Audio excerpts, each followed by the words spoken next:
ਭੇਜਦਾ ਸੀ ਮੈਂ ਵੈਸੇ ਭਾਈ ਦੇ ਹੱਥ ਭੇਜਦਾ ਸੀਗਾ। अस्सलाम वालेकुम जी। ਵਾਲੇਕੁਮ ਸਲਾਮ। ਚਲੋ ਫੇਰ ਕਰਦੇ ਗੱਲ ਤੁਹਾਡੇ ਨਾਲ। ਹਾਂਜੀ बैलेंस है अपने को? ਹਾਂਜੀ ਹੈਗਾ। बैलेंस कर दियो ਇਹਦੇ ਵਿੱਚ ਨਾ ਨੰਬਰ ਕੱਢ ਲਓ ਅੱਛਾ ਤੇ ਤਕਰੀਬਨ 100 ਦਾ ਕਰ ਦਿਓ। ਸੋ ਦਾ ਕਰਨਾ ਵਾ। ਆਹੋ ਪੈਸੇ ਆਏ ਸੀਗੇ ਮੈਂ ਕਿਹਾ ਕਰਾ ਹੀ ਲਵਾਂ। ਨੰਬਰ ਦੱਸ ਦੇ ਤੂੰ।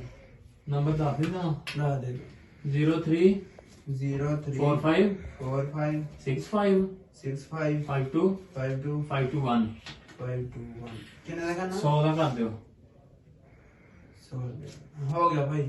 ਹੋ ਗਿਆ। ਹਾਂਜੀ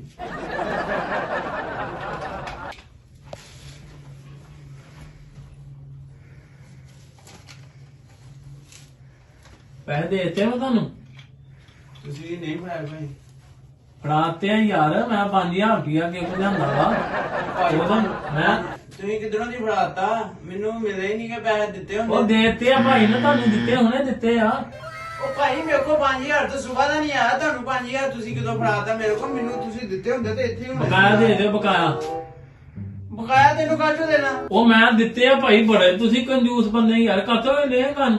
ਉਹ ਭਾਈ ਮੈਨੂੰ ਕੁਝ ਫੜਾਇਆ ਹੀ ਨਹੀਂ। ਮੈਂ ਇੱਥੇ ਬੈਠਾ ਹੁਣ ਤੂੰ ਲੋਡ ਕਰਵਾਇਆ ਮੇਰੇ ਕੋਲ ਸਿੱਧਾ ਲੋਡ ਕੀਤਾ ਤੇ ਪੈਸੇ ਤੂੰ ਫੜਾਏ ਨਹੀਂ ਤੇ ਪਹਿਲਾਂ ਹੀ ਬਕਾਇਆ ਮੰਗਣ ਡਿਆ ਪਿਆ। ਉਹ ਭਾਈ ਬਕਾਇਆ ਦੇ ਦਿਓ ਮੈਂ ਕਹਿੰਦਾ ਕਿਸੇ ਕੋਲ ਲਿਆਂਦੇ ਧਾਰੇ ਫੜ ਕੇ ਉਹਦੇ ਮੋੜਨੇ ਆ।